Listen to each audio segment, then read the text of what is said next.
Vous pouvez nous expliquer ce qui s'est passé? J'étais en train de traverser et je me suis fait percuter. Il m'a étranglé. Tentative de strangulation. Elle vous a donné des coups, vous avez eu des insultes? Oh oui, des coups. Elle m'a mis en tout 4 coups de poing dans la tête. 80% de leur temps, les légistes ne côtoient pas les morts, mais bien des vivants. Tous les jours, et souvent dans l'urgence, les victimes d'agressions ou d'accidents viennent raconter leur histoire. Vous avez encore des douleurs là par rapport, même si ça fait quelques jours? Là, j'ai encore une boule qui me fait mal. Est-ce que là, vous avez encore mal quelque part? Oui, à mon pied. D'accord.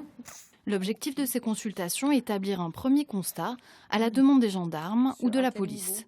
Donc là, comme on est juste après les faits, on a souvent des hématomes à décrire, des plaies qu'on va détailler. Donc c'est un peu voilà, c'est un constat d'huissier, mais sur la personne, quelles sont les lésions qu'on peut voir. Est-ce que vous arrivez à manger correctement ou est-ce que c'est compliqué? C'est un peu compliqué. D'accord. Est-ce que vous y repassez à cet endroit-là?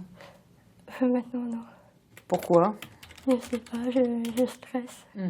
Quand vous êtes dans la rue, vous avez l'impression que vous êtes suivi ou pas? La nuit, surtout la nuit. Quand je suis seule, je dis il y a quelqu'un qui va rentrer, qui va me tuer. Là, est-ce qu'il reste des cicatrices en lien avec l'accident? Donc je vais vous examiner. D'accord.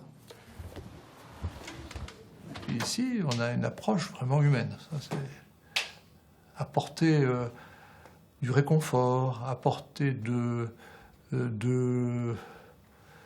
l'espoir même. On peut proposer, s'il y a des problèmes psychologiques, on a un psychologue dans le service, un suivi psychologique, mais il y a aussi des problèmes de sécurité. Donc, si vous voulez, on est un peu le SAS qui permet de dispatcher et protéger. En fonction des circonstances de l'accident, en fonction du contexte, le procureur, il peut décider ou pas de renvoyer la personne devant un tribunal. À l'issue de la consultation, le légiste fixe alors une durée d'ITT. Donc, je mets 10 jours. Donc, la procédure, c'est du correctionnel. C'est très grave. Alors l'ITT, l'incapacité totale de travail, c'est effectivement la durée pendant laquelle la personne qui a été victime ne peut pas mener sa vie normalement. Si vous avez une incapacité totale de travail, une ITT de plus de 8 jours en matière de violence, des violences qui sont contraventionnelles, sont punies d'une peine d'amende, deviennent des violences délictuelles, des délits passibles de peine d'emprisonnement. Autre attribution des légistes, l'expertise. Les victimes sont vues cette fois-ci plusieurs années après les faits.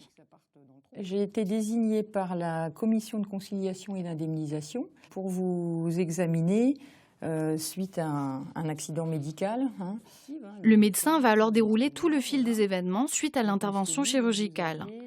Les éléments médicaux, mais aussi le retentissement sur tous les aspects de la vie. Comment ça s'est passé, vous avez, au niveau de l'année scolaire? J'ai dû arrêter. On n'a pas du tout envie que, à cause de nous, un innocent reste en prison. Et parfois, une accusation, elle repose pour beaucoup sur les expertises. Donc, il faut être très très prudent et savoir dire, voilà, il y a une forte suspicion pour dire que c'est en lien avec tel mécanisme, mais on ne peut pas l'affirmer. Et finalement, c'est assez fréquent ces cas où on va dire, voilà, c'est probable, mais c'est pas certain. Très difficile pour nous de dire que quelque chose est certain. Prudence, humilité, rigueur et empathie. La médecine légale, une discipline à la croisée des mondes. Celui des morts et des vivants, celui des victimes et des auteurs, mais toujours à la recherche de la vérité.